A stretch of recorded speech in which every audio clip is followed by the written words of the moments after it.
మేము హామీ ఇచ్చాం.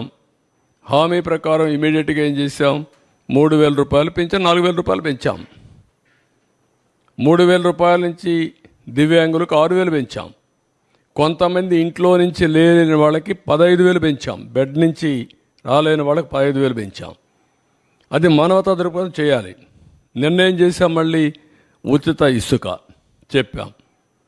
ఉచిత ఇసుక ఇస్తాను ఇచ్చాం. ఇప్పుడు దాన్ని కూడా కొంతమంది విమర్శిస్తున్నారు. అంటే ఎట్లా మాట్లాడుతున్నారంటే, ఉచిత ఇసుక అంటే మేము ఇసుక ఇంట్లో ఇస్తామని చెప్పామని మాట్లాడతారు. లేకుంటే నేనే మళ్ళీ ఇల్లు కూడా కట్టిస్తాను, లేకుంటే వాళ్ళ ఇంట్లో కూడా పొలాన్ని నేను పని చేస్తాను అని చెప్తారు. ఏం చెప్పమంటారు వాళ్ళని? ఇది రాజకీయం.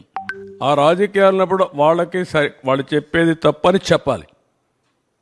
దీనికంటే ట్రాన్స్పరెంట్ పాలసీ ఏమందంటే, జిల్లాలకు అప్పచెప్పాం, స్టాక్స్ అన్నీ వాళ్ళకే ఇచ్చేసాం, అక్కడ ఇసుక తీయమన్నాం. ఏ నదిలో అయినా ఏ కాలువలో అయినా ఇసుకుంటే వాళ్ళ ట్రాక్టర్ ఉంటే ట్రాక్టర్కి, ఎడ్ల బండి ఉంటే ఎడ్ల బండికి నెత్తి మీద పెట్టుకోగలిగితే నెత్తి మీద పెట్టుకొని తీసుకుపోమంటున్నాం. What more you want? మీరు పోయి ఎత్తపోండి, ఈయన కూడా పొమ్మనండి. వాళ్ళ ఊరికి పోయి ఒక ఎడ్ల బండి కట్టుకొని తీసుకుపోమని ఇంటికి. ఎవడొద్దన్నాడు? ఎవరు అడ్డపడతారు?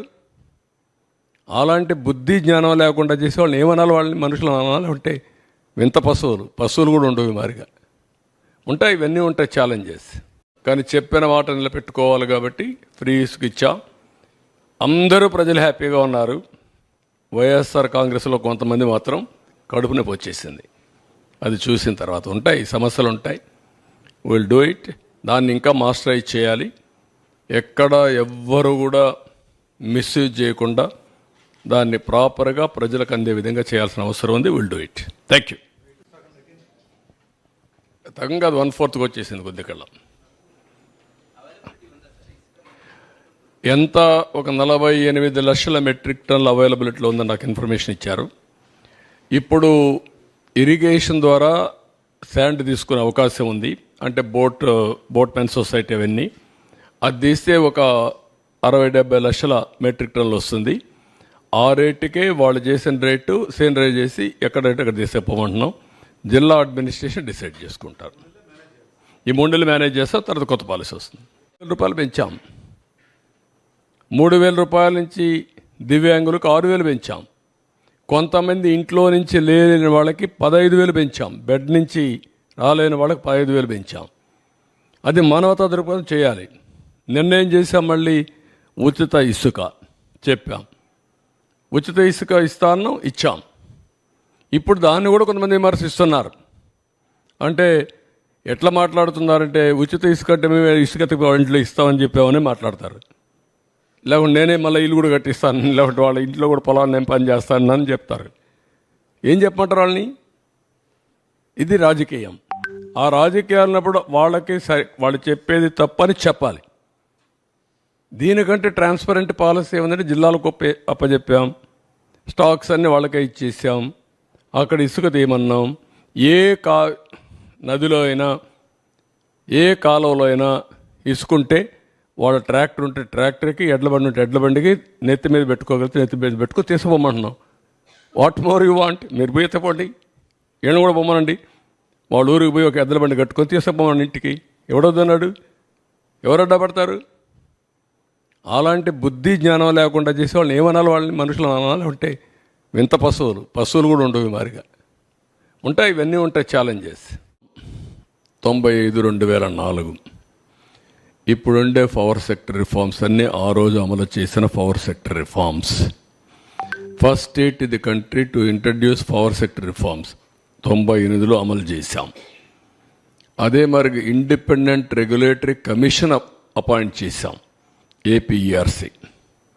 దేశంలోనే మొట్టమొదటి రెగ్యులేటరీ కమిషన్.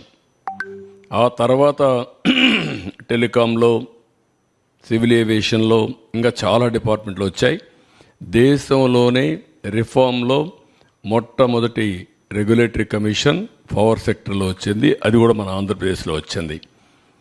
ఈ రిఫార్మ్ ఫలితమే జనరేషన్ కంపెనీలు, ట్రాన్స్మిషన్ కంపెనీని, డిస్ట్రిబ్యూషన్ కంపెనీస్ ఒకప్పుడు 5 ఉండేటివి, ఇప్పుడు 3 ఉన్నాయి. కంబైన్డ్ ఆంధ్రప్రదేశ్లో 5 డిస్ట్రిబ్యూషన్ కంపెనీస్ ఉండేటివి. హైదరాబాద్, వరంగల్, తెలంగాణకి వెళ్ళిన తర్వాత ఉత్తరాంధ్ర, ఇక్కడ వచ్చే కొద్దికి విజయవాడ, ఇక్కడ వచ్చే తిరుపతి. ఒకప్పుడు అనంతపురం ఉండేవి. ఇన్ని 3 ఉన్నాయి. ఇప్పుడు 3 2 3 ఉన్నాయి. ఇప్పుడు ఇంకా నేను స్టడీ చేసుకుంటున్నాను, వల్ల సబ్జెక్ట్ రీకలెక్ట్ చేసుకోవడం. ఇక్కడికి వచ్చేటప్పుడు ఎనర్జీ డెఫిషిట్ రెడ్యూస్ టు 1.5 2003-04 వచ్చాం. Compare to 7.1% at national level ఉండేది.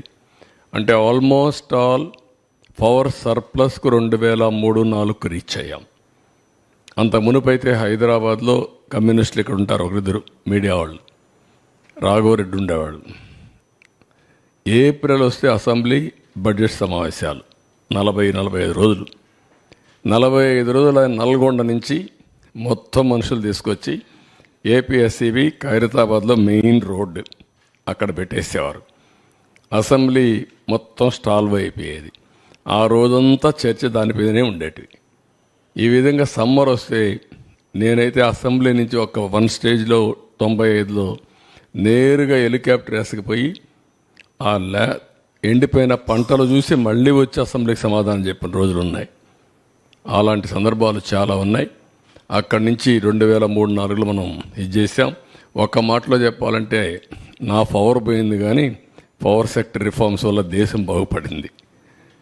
2004లో మేజర్గా అందరూ నన్ను వ్యతిరేకించి ఆ రోజు అప్రతిష్ట పాలు చేస్తే గవర్నమెంట్ పోగొట్టుకున్నాం.